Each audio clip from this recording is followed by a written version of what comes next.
យ៉ាងក្តីអូនណាយម្លេះសំព្រួយក្រៃរៀមអាណិតថ្លៃពេកពួនកនឡក្លំបីក្លំបំក្លំបានសាសងអីលើនេះបងចិត្តអូនម្ដេញបានស្រណងពេលតាយើងនៅចិនគ្នាបងថ្នមពុំមានមិនដែលខកខាន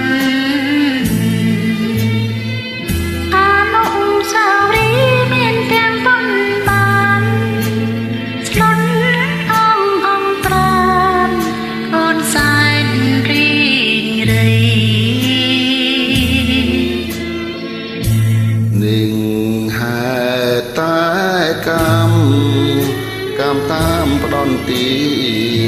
ឲ្យយើងវេទនាដោយមនុស្សអាប់ប្រៃ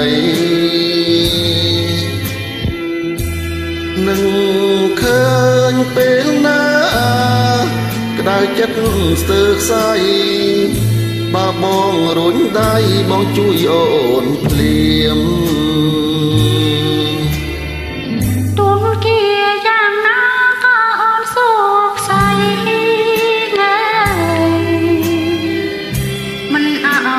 ស្រីបែកពីទ្រង់រៀម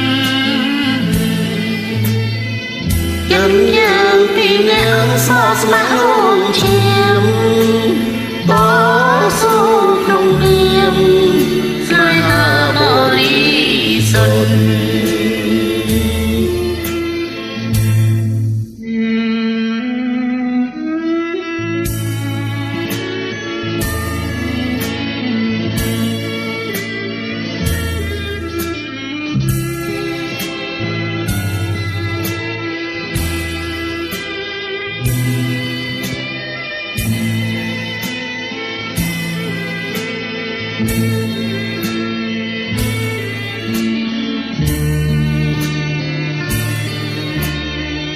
ទុកជាយ៉ាងណាក៏អូនសុខស័យ